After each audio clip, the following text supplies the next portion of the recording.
ya lisanga ya décidé Anvers toye kokutana na président Martin Fayulu mwana mboka oyo peuple congolais a votaki ye onde mokonzi ya mboka président Mbote Losako bana ya Anvers bana ya Congo tolobaka mingi keno banoko babombelaka biso munoko na bango kasi banoko balakisa biso munoko na bango bana na yo oyo bavotaki yo oyo bapesi yo bokonzi bavandaka pe na Anvers bisika banoko bazali kasi message na yo pona bandeko na biso oyo bazali na Anvers pe na Flandre eza nini ndeko message na pesaki toyewa tolobi que Congolais a voté qui peuple congolais a gagné une élection a voté ba députés nationaux ba députés provinciaux a voté président de la République et comme kuna Kabila a yokanina nanga na bandeko ya cour constitutionnelle ba fabriquer ba résultat et makambo ezali et salami ndenge ba congolais ba linga quitté donc sikoyo tolobi il faut peuple a joie victoire naie a recouvrer victoire naie yangona na salaki campagne na bandi campagne na Kisasa depuis le 2 février na kena intérieur une partie siko nazali awa na poto na Belgique na kokende na France na kokende na Angleterre na kokende na États-Unis na kokende na Suisse na Allemagne na Suède partout pour na première étape aussi na Europe na Occident pour na kolakisa bandeko nyonso que peuple ndeye mokonzi peuple ndeye tokolanda volonté na ye tokolanda volonté ya moto mosusu te tozwa victoire à peuple tozongisela ye yango voilà bandeko likambo na ye ki ona yelia wa yango wana président question suka to ke j'ai dit kozala na Anvers olingi bana ya Anvers basala nini pona yo bana Anvers basala yo ba kosala o ndenge bana Bruxelles basali donc bana ya Congo partout moto na moto akosala oyo ye amoni ekoki oyo esengeli asala ngai nazali commandant du peuple na kolanda makambo oyo peuple ekoloba et puis ngai na kolakisa nzela na kolakisa ezali que moto moko te akoki koyiba vote ya peuple victoire tokolokeza ya moto te songolo pakalaki ngandi fulani eli victoire ya peuple la kisi nzela tokolanda yango na sinote lobi ba élection isolation natina te nani akokende na élection communauté internationale liboso il faut communauté nationale oya lobi yango tokolanda moto te lembo non bakuna bandimi non bongo ndimate masque Kabila lati et bongo siko tondima Kabila continue ko konzamboka wana na ndenge na ye jamais. Ça, moi, je ne le laisserai pas, Monsieur Kabila, se jouer de ce pays comme il entend. Merci. Bana mboka, boyoki nenge mokonzi ya mboka alobi. J'ai dit toya, tokit saloningo. Seye.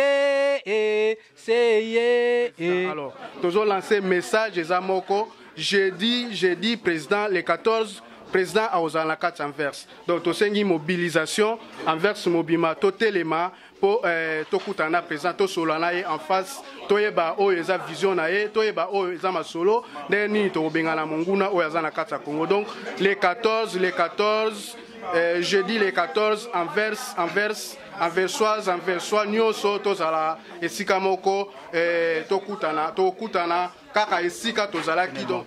Écoutez, ce qu'on demande aux jeunes d'Anvers, les habitants d'Anvers, venez accueillir le président Martin Fayulu qui sera, je pense, dans votre ville ce jeudi. Voilà, faites comme a fait Bruxelles, vous avez vu les images. Ça s'est très bien passé, donc on attend aussi une forte sensibilisation de la part des habitants d'Anvers. Merci beaucoup. Faites comme a fait Bruxelles, mais Bisson Anvers, tout ça, la local Bruxelles, Bisson Toleka toujours Bruxelles. Ban Anvers, ban Antwerpen. Donc jeudi, pour Toulou et Mata, Makala et Tikala. Jeudi, Mokonzi Amboka à Rosalana Anvers. Donc, tout ça, là, on a un français, mais tout on a un Munoko Yoana. Les internautes, 3W, Boboko Yaboka. Boboko Yaboka, 3W. Bonjour, bonsoir chers compatriotes. Et vous nous suivez en direct de Bomboko Yamboka et à partir du siège de l'Amboka International où le président Martin Fayulu, le président élu de la République démocratique du Congo, reçoit ses compatriotes spécialement SID. Et là nous sommes venus pour couvrir cette émission et couvrir cet événement où les compatriotes viennent encourager, écouter le commandant du peuple. Nous sommes nombreux, les mamans Lamouka, la jeunesse de Lamouka et SID qui est en réunion. Nous allons essayer de prendre des impressions des uns et des autres et au sujet de la démarche et de Lamouka et de l'ESID. Donc nous sommes là et toujours sur Bomoko Yamboka et vous servir, vous donner la bonne information, l'information que nous tirons de la source. Je répète que nous sommes là au siège de l'AMCA International à Bruxelles. Donc nous allons essayer de prendre les impressions des uns et des autres.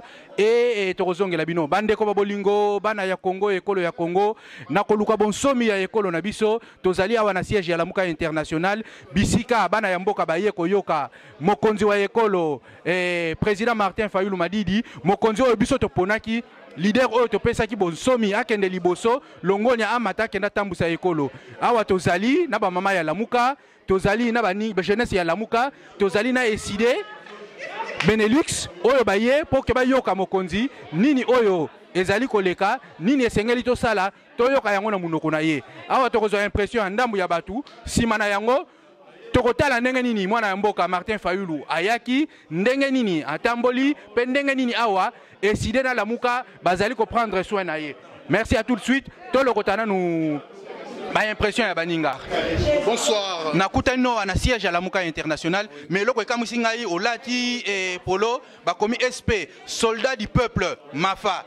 Est-ce que vous pouvez expliquer na mukuse oyo ezali bomoko ya mboka toyeko couvrir événement oyo. Vous pouvez expliquer biso na mukuse SP ezanini? SP ezali soldat du peuple. Soldat du peuple eza na sorotali na suka toche es na suka. C'est-à-dire que au moni Congo ezali pays oyo e bandaki na ba énergie. Énergie wana bandaki ko kota d'une manière individuelle.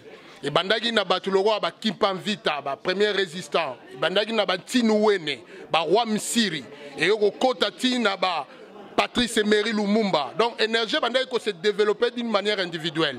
Maintenant, à la fin, Etienne Tshisekedi, paix à son âme, Tangwa Tikibiso, Tozaki Lokola na moi vide morobo et énergie. Après, Martin Fayulu Madidi a incarné énergie wana. Et peuple, Tangwa Moni na Musika Balobi, la voix du peuple, c'est la voix de Dieu. Peuple Tangwa Moni, à Lobi na Isika Nzambe à Lobi, ça c'est un soldat du peuple. Et au Kenya est une élection. Tant que comme une élection, Martin a gagné l'élection à plus de 62%. Et Malamoko peuple a lobby aux alissous soldatés, au commis commandant du peuple. Or, en réalité, Togo a commandant 100 cas à soda naï. Yango biso shikoyo. Toye na simaya énergie wana. Parce que énergie wana est comme une dimension mystique. Et comme il y a une dimension, il y a dispensation et c'est propagé sur tout le peuple congolais. Voilà pourquoi Bissot s'est constitué comme soldat. Merci. Donc, ceux qui ne comprennent pas, vous allez soldat du peuple, Nassima est commandant du peuple. Donc, vous allez armée du peuple. Vous allez l'armée du peuple, l'armée du peuple. Le commandant du peuple qui est Martin Fayulu. Nakozonge la bino pour que tous na muzindo, na bino, na mikro ya bomoko ya mboka, bo limbole la bana ekolo.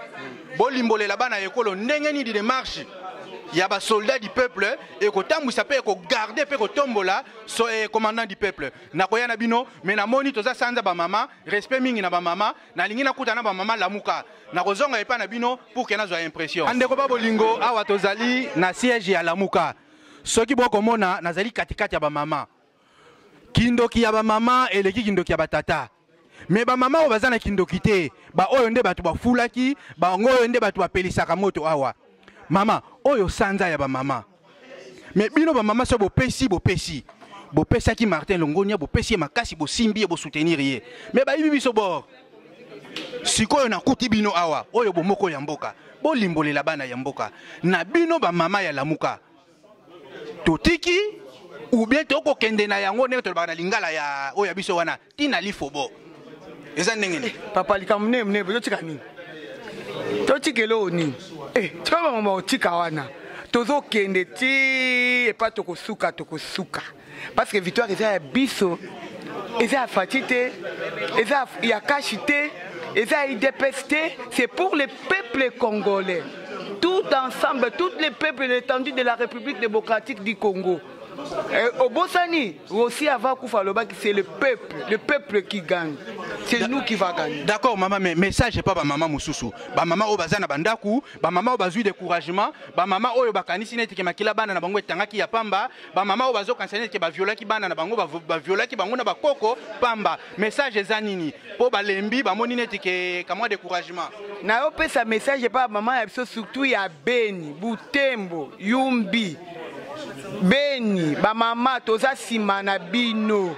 Toza simana bino bo bangate. Bobi ke ba mama so ba telemi makamnyo tezaka bien. Bo la muka epa yotu bozali. Toza la commandant du peuple Martin Fayulu Madidi, Mafa. Yende biso toza simana ye. Soki tolandi ye toza libéré et puis toza à l'aise ba oboma bisote ba onyoko la bisote to landa ye mutu biso azate botika kolanda wana mangungu apamba kala mingi te makambo ye bongwana.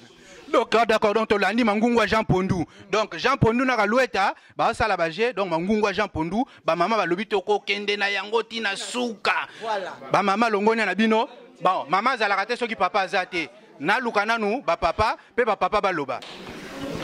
Ndeko bonsoir, et tozali liboso ya miko ya bomoko ya mboka et poto lobi cohésion nationale, unité nationale, bomoko ya mboka. Et awa pe tozali na siège ya Lamuka international. Tokuti yo awa toyoki ke ndeko président oyo bana Congo ba pesa ki pouvoir pour pouvoir ba nomakate ba vota ki ye ils a prouvé mais toyi makamundenge leki ba papa ebele ba décourager bana na bango ba kufi tokotanga ndeko Rossi tokotanga Thérèse Kapangala pour ne citer que ba oyo wana mais ba papa ba décourager est-ce qu'on a un message d'encouragement na ba papa par rapport à des marches de résistance pacifique? Oui, bien sûr, marche et à résistance pacifique, il ne faut pas éhoumer là, parce que les mêmes causes produisent les mêmes effets. Toyebi sika marche lisolo ya kenena bitumba pacifique et même biso et botel biso ba oyo to na bango lelo. Na ebite soko zo landa ngai pour na likambo pacifique, ko kendeka na pacifique, to kena marche pacifique, suka nango e bota ba traître. Tout le monde a 38 ans dans la lutte pacifique, babimisa ba traître. Pour mutunyo surtout sur monezo umela, à Salaranini, à 4 ngambo mutu pour pesi kanyaka. Na yango biso to yaki pona likambo fo sila na mukuse. Tozali na posa ya kokene na pacifique longtemps te. Il faut peuple à telema, à boya batuana bazakuna mbala moko. Ko sala o babengaka désobéissance civique. Koboya koyokela bato ya lokuta po eloko kamati na moyibi eloko kamati na lokuta boni bokokena nango totika sala kaka totika sala nan te likambo ya kokena pacifique ezate peuple congolais asa kufi peuple congolais nyokwami mutazo ko betoleno na fimbo abeta oleno na fimbo yo pesa litama beta awa kasi obuka na mino nyoso toza suna posa du kwana te toza na posa papa botelema. Merci beaucoup, papa Botelema, boya to bunda. Et tozo continuer, papa Botelema, bomoko ya mboka. Ndeko, tokuti yo awa. Mais ngana zalaka banda kala, lobi na mona ki yo na aéroport, na moni yo na ILB, awa pe na kuti yo, na moni olali pongite. Mais awa climat eza malamu penza te parce que malili ezali. Mais message moko, est-ce que koko yebisa bandeko? Tolembi, tokolela, tozali ko fêter. Na lingo zo na mpanzi ya fête. To fêter nini? Awa na Lamuka to fêter nini? Mais ngana rolo banga comme na ngai mairie Fayulu, aza membre famille. Soki nazoloba bo biso moni makambo ya élection lekaki vite aganyaki ba élection. Ba iba so ba élection. Biso zo ke na oti na suka tozwa pouvoir oyo Nzambe apesi V Martin.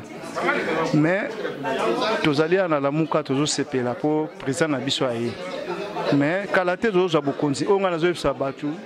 Bokonzi avait ses témoignages, mais avant que tout ça, les campagnes. Moi, si moi, je déjà vers aux Amokonzi, mais à Robunda Bitumba. Bitumba, on te montre. Donc, Kalaming était Nzambe, à Zopé, sa biso pouvoir, Oyo, il y a biso à peuple, toujours sur moi. N'accès souvenir et le Komoko. Basango Tango, Oyo Bandeko, ya. Ngana be en minorité. Présidentielle ou bien batu ya médiocrité tango batu wana ba saboter Ecclesia et Santu, ya catholico, basango babimi. Balobi, nous portons le combat de la libération du Congo à son niveau mystique.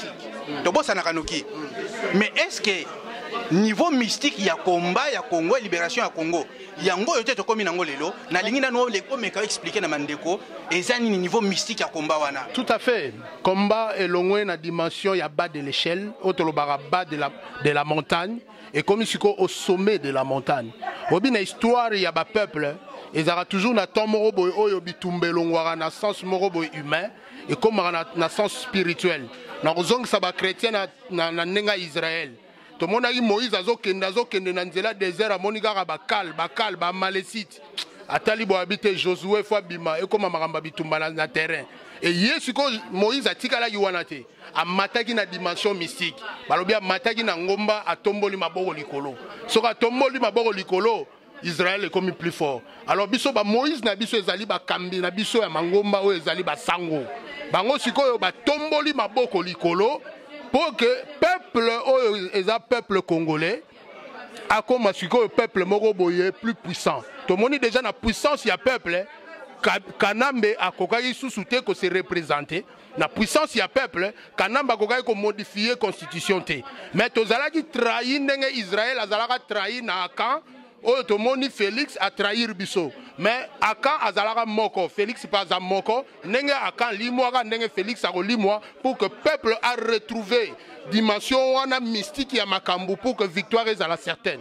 Yangwana pouvoir, yangwana combat mystique. Ndeko na ngai na comprendre yo. Explication na yo oui, mais na lingi siko kita na bana oyo ya mike. Bana ya primaire, bana ya secondaire, oyo ba komina na niveau mystique wana te. O expliquer bango parce que est-ce que Minduki eza niveau physique mais limbole la bana wana bazela nini oyo ya mystique oyo basango ba mema lo samba basango etelemi na plafond to e matina lola eningisi lola mo etelemi likolo ya Congo. Voilà basango bango bazali bato yo ba memi éducation na mboka na biso to moni ke bato nyoso batangi malamu soit totangi na école missioni soit totangi na école catholique. To moni ke bana na biso ndenge bazawana lokola bana mukolo musu na landi na émission moko babengi palestinien babengi na juif moko ya bana mike bazalaki na 8 ans batuni palestinien pona nini bino bobundaka na ba israélien palestinien lobi toyebi te mais batuni mwana israélien pona nini bino bobundisaka ba palestinien alobi tobundisaka bango parce que mabele wana eza mabele ya koko na biso Abraham. Et si ka bango batie makambu na bango ezali temple oyo biso foto tonga pona nzambe ndenge pe biso bana na biso ya Congo fo bayeba ke bitumba oyo batata na bango bazobunda ezali pona mabele ya bakoko na bango. Donc bango nyonso bayeba ke mabele wana eza ya bapaya te eza ya bakoko na bango e bango nde ba héritier. Mais si on a lingi na comprendre po e pa na biso na Congo ezalaka soki moni mutu amati se kasimbi mais degré ya ba plein oyo bayibi élection mais peuple azana sima muto ya votaki président ko lembate akotambula Congo mubimba to moni pe na poto ndenge ni nazo tambula est-ce que toko loba ke no makasi wana eko wuta na niveau mystique ou bien dimension mystique nde yango wana. Voilà, mystique elakisi magité, mystique elakisi kisité, mystique ezali disposition spirituelle ya makambo. Oyebi ke Congo ezali mabele oyo ya ba spirituel ya ba grands esprits. Nege toko tanga ban Kimpa Vita, ban Tinuwene, ban Misiri, ce sont des grands esprits. Ban Monseigneur Mosengo, c'est un grand esprit.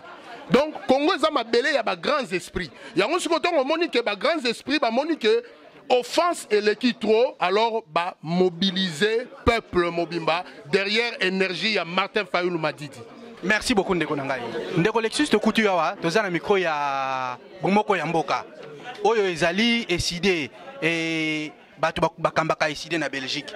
Yo zali na Congo na terrain bayambi yawa. Tolingo pesa biso impression na yo par rapport ya koyamba oyo bayambi yo na ndenge yo moneli makambo zo nekawa. Bon, il faut tout le ba koyamba bayambi président, c'est différent.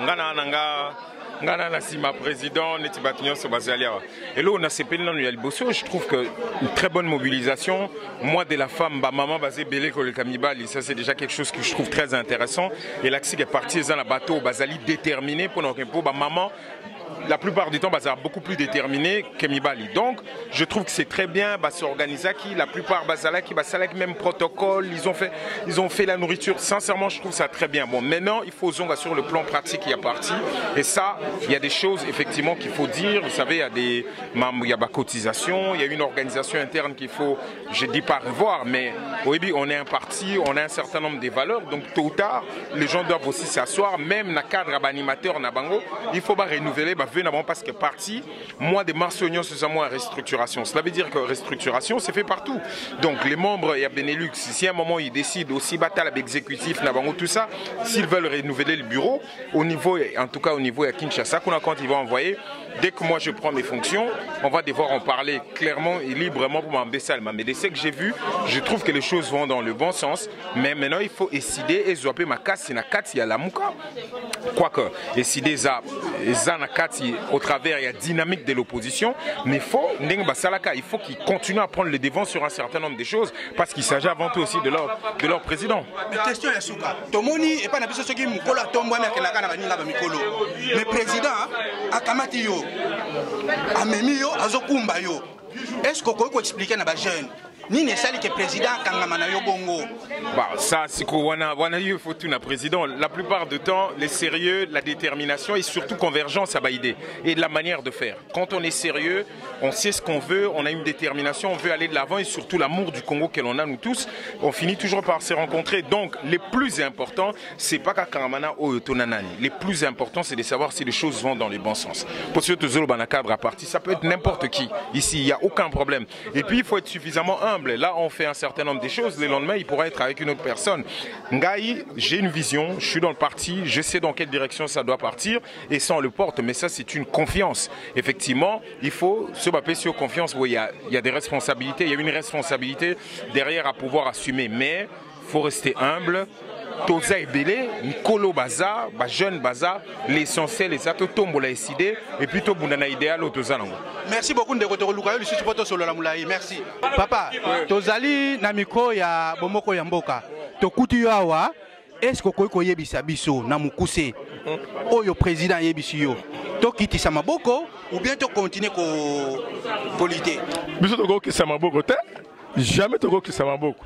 Photos à la maca, c'est parce que victoire au président Nabiso Azui, il faut tout relâcher en go.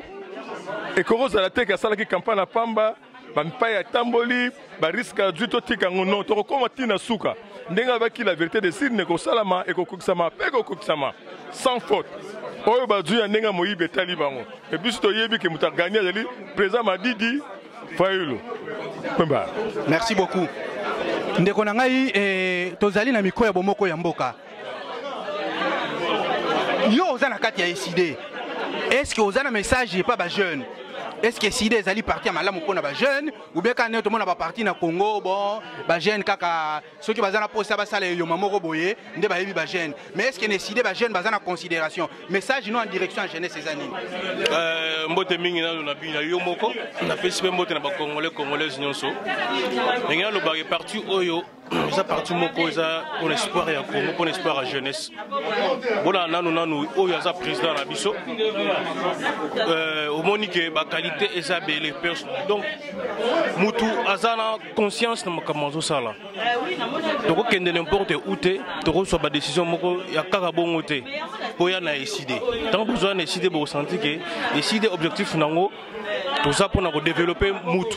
Il faut travailler sur mutu. Donc base il y a développer il y a développement au Congo na biso eza mutu. Donc on doit travailler d'abord l'homme. Donc l'homme qui est à la base. Donc l'homme na mutu pour travailler mutu ezo senga ba qualité oyo mutu azana mutu respecter. Mais ngana osenga bino kaka que boya décider pour renforcer parti décider biso ba jeune tozali to osenga na bino nyonso bo kende par-ci par là te gauche droite te parti na biso ya ngoyo. To ya pour le développement c'est comme même dans la campagne bino motolo bandenge bondola ndenge bat bandolo ba espoir ya changement ya pays c'est Martin Fayoulou. Donc Martin Fayoulou aza ngana ko benga yé na benga yé commandateur mais na to benga yé aza parachèvement ya ba père ya indépendance.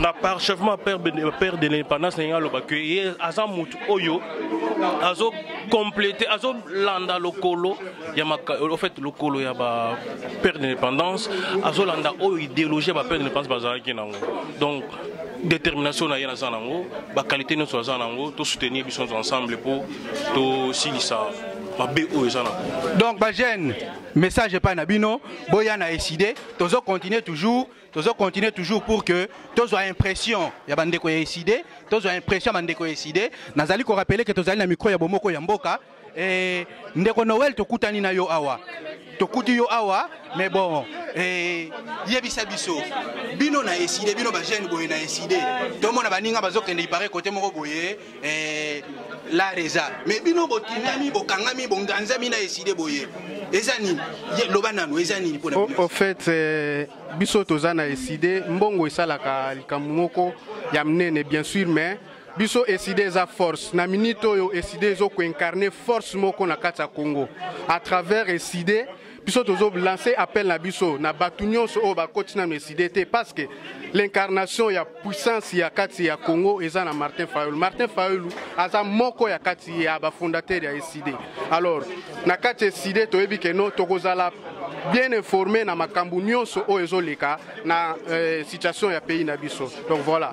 Oui, mais si vous yebisa ngai bino ba jeune ya décidé na munoko na yo bino ba jeune ya décidé pona bino mutu wana ba nomé kuna ana non mais mutu wana aza simplement to benga aza traître aza marionnette président Zolo bango aza marionnette donc voilà aza mutu moko boye o bazo ko utiliser aza na pouvoir mon côté sur les pays donc biso toza wana tolingi to changer biso toza na tina ya continuité te décider aza na tina ya rupture na Kabila na kan Kabila nyonso alors mutu oyo batie wana ye aza na ye étiquette ye aza na ye mutu mo boye ba banda kotindika raé donc eza régime ya Kabila ezo continuer sok to tikie alors décider il faut to téléma il faut to bâtir vraiment parti na biso to ko implanter ngo partout dans le monde pour que to za na puissance wana pote makambu échanger parce que avec décidé tout est encore possible pour te changer mboka na biso Congo. Mais na moni lobby ndenge boyamba ki président façon oyo wana poto yoka ki bato ba lobby no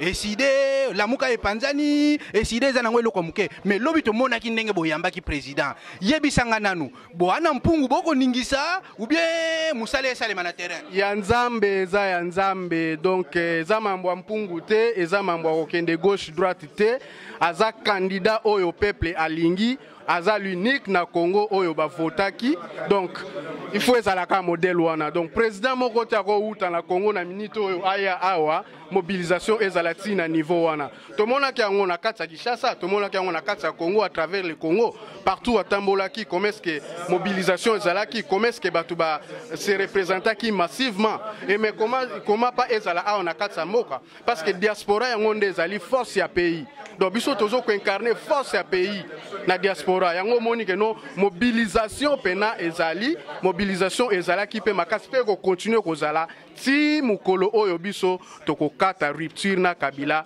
to récupérer Congo oyo eza na kati maboko banguna donc bana ekolo ndenge bozolanda ndenge wana Jericho ekokweya donc lamuka na décidé bako tambula elongo bako tambula na 7e tour Jericho ekokweya donc na rappeler que toza na siège à lamuka international bisika bandeko ya décidé na bandeko ya lamuka ba ekokutana na président Martin Fayulu tozali kozwa toujours impression ya batu tokopusana tokoluka bandeko na lingi nazwa ndeko César nakuti yo awa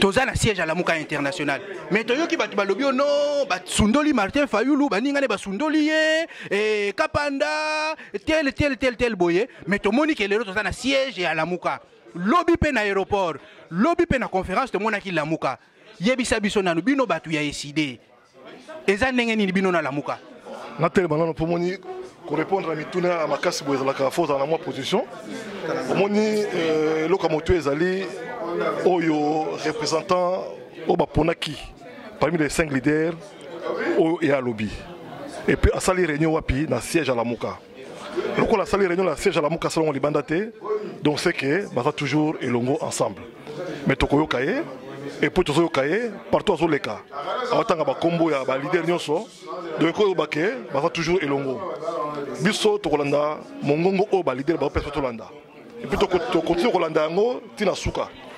Alors omoni kozala membre ya parti politique ezali pour la sentimate tango ozwi engagement eza engagement leti définition ya parti politique ko biso SID ko banini engagement pour la citoyenneté et le développement. Alors nyonso wana eza na kati mais pour la ngai conclusion Bomoko est toujours na kati et le Komoko échanger dans l'autre. Merci ndeko menamoni nzembo moko ezo cartonné na Congo pe na libanda ya Congo. Ceux qui zalaki disque melenga na yebite teka mi combien? Hein? Nzembo oyo wana. Mais papa nzembo oyo wana toyoka ka biso toyoka na Congo no ba fuli disque.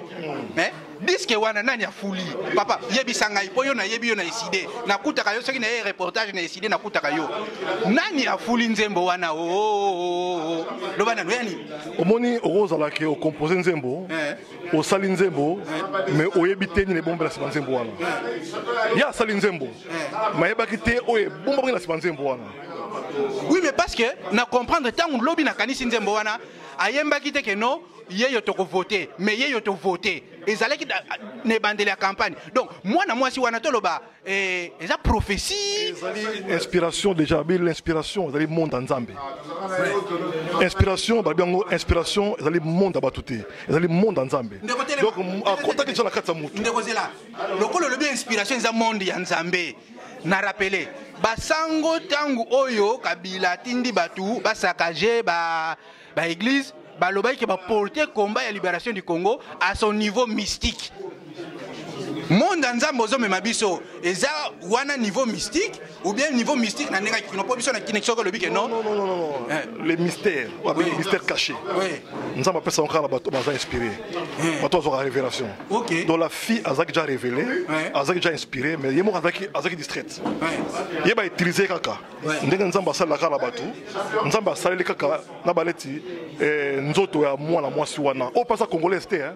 Ah bon? T'as le niveau à mystère. Ah congolais. Na lingala wana papa tika boyeko. Azali moto ya mboka moko boyi. Na otanga na kombote. Mais ça congolais. Oh biso to koluka na moko ya mboka pour que to sala émission na yeto yeba inspiration wana utaki wapi. Merci beaucoup ndeko César. To kokutana mais to lukana nu bandeko to continuer. Toza toujours na siège ya la Muka international et tozali na micro ya bomoko ya mboka. Ndeko na ngai niveau mystique il y a combat ya basango hein porter les combats parce que tu qui lobby na salle ba tu vas crier pesa biso minduki mais président pesa minduki te est-ce que niveau mystique il y a libération ya Congo yango était côté une exécution nazongi pour la deuxième fois niveau mystique to so ngote na ndenge batu ba oto bengaka wulukusu batu ba yebi logo te bakendaka bongo neti ba meme niveau mystique ngolo bagila miso niveau moko oyo ezo makambo salema biso to comprendre te ezande ya Nzambe pourquoi na Nzambe le président Martin Fayulu place à Wouti parti ici de la monnaie en Pamba bakena Genève bango mo ba pona ki ba bimisier tala déjà niveau mystique et mon ami na sabat abimi tant abimi population tellement to koli to la sous-population à Kalaté o bano ko sabiso comme tu comprends niveau ko comprendre makambo salema na lo sambo o to bi Congo eza pays moko sambela mingi nzamba sana kacha kusala makambo to senga kai donc senga o makambo to sala ka réaction na ngweza wa paysan na boka Martin Fayulu parce que population comprendre que mutu o yako kongisa mboka c'est Fayulu yango na zo comprendre te partout azo kende beni kikwitu wapi na simanaye sikoyo question moko posa ki ndeko oyo ya président on a bâti on a ya président azo benga ye président ba masque asa masque monenga sana soye kaka to juillet to beti boye pum Kabila mobimba na sima bimi c'est là donc olingo lobake no oya zawana eza système ya donc mwana soso tonga nzo mwana soso siko mwana soso déjà bien mais maman nena maman na mais Kabila na FCC na zo bisawo IDPS wapi kashi wapi kash IDPS bana Kabila kash IDPS bana ya FCC IDPS akala wana te oya kolo bebike ya kolo masolo kolo idéologie ya socialisme titi yete UDPS eza soute alobi boye lobi na yoki président alobi mama ya soso oyo bengi mama ya soso aza affaibli bongo soki mama aza affaibli c'est que mwana donc ma plein mwana nazo na mama aza te mais mwana pesi ye ma o babenga na français babeki wana eza nango faible et obuka nango kala te pourquoi puisque na mwana muke na Congo na voyou mutadiamba o soki ndenge nini bo excuser na fingité bato de mwana net ba raison na raté ayiko comprendre que eza nango biloko ya distraction ye nenga kendaki na ebité azaki envoûté ou apesaki mbongo ba kepo na mbongo ukoma so akomi na suka maman susu toute maman susu kuto pesa neti maman ba fourmi maman ni ba fourmi biloko mike to lo na maman susu kuta munene maman ba fourmi lo muke. Bon, monsieur Kabila, à un certain moment il a dit qu'il n'a pas réussi à transformer l'homme congolais, mais je vois là dans le programme de SID investir dans l'homme. Le programme de SID n'est pas d'exploiter les minéraux, pas la forêt, pas la flore, mais investir dans l'homme. Est-ce que vous allez parvenir? Avec quels moyens allez-vous parvenir? Si nous prenons l'hypothèse de M. Kabila qui n'a pas pu transformer l'homme congolais, est-ce que vous SID, vous êtes capable de transformer l'homme congolais? Investir dans cet homme-là. Je reviens à ce que je dis quand je parle de fondamentaux. Parmi le point clé de nos fondamentaux, nous parlerons de les valeurs. Les valeurs, c'est tout ce qui fait l'homme. Quand l'homme n'est pas dans les valeurs, il est perdu et il fait n'importe quoi. Si Kabila n'est pas arrivé plutôt à avoir des gens compétents autour de lui et puis capables de faire ce qu'il veut, mais il faut se poser la question de savoir qui sont ces gens-là. Est-ce qu'ils sont dans les valeurs? Okay. Est-ce que lui-même, Kabila qui le dit, est-ce qu'il est dans les valeurs? Donc si je comprends, la démarche de l'ECD, les moyens de l'ECD, c'est de combattre les antivaleurs. Il faut transformer le Congolais, c'est-à-dire qu'il faut qu'il quitte les antivaleurs pour rejoindre les valeurs. C'est en ce moment-là que les choses vont commencer à marcher. Tozo Sengaboy, Kibomoto Yamutu, ba marchanda Kangote. Ebele ya ba Congolais to kufi pona maponome. Ebele ya ba Congolais to kufi pona to changer masolo. To koka ko zalate to keyi ba bengi biso to kende ko voter, to voter et ba voix na biso ezo kontete. Pona yango to sengi biso nyonso to telema. Lokola mutu moko to yeba ko défendre ba voix na biso, to yeba ko défendre mboka na biso. To défendre victoire ya Martin Fayulu to défendre victoire ya peuple congolais. O amonique ya peuple congolais. Bon, à se ranger contre tête de file aux Martin Fayulu, à se ranger derrière plutôt tête de file aux Martin Fayulu, à se ranger derrière au Bazo Bundela Mboka, voilà. À quand cette pratique Ekosuka? Tu comprends? Donc on trouve ça normal na Congo. On trouve ça normal na Congo. Donc si je comprends, élection na Congo, ezali ko jouer na qui perd gagne. Bon côté. C'est terrible. Donc on veut mettre fin à ça. J'ai qui perd gagne. On veut mettre fin à ça. Donc la vérité des jeunes c'est ça. Fin des fins, on finira par s'approprier à Bokonziwana. La preuve est que Nini Ndekwazo Sala de pas côté.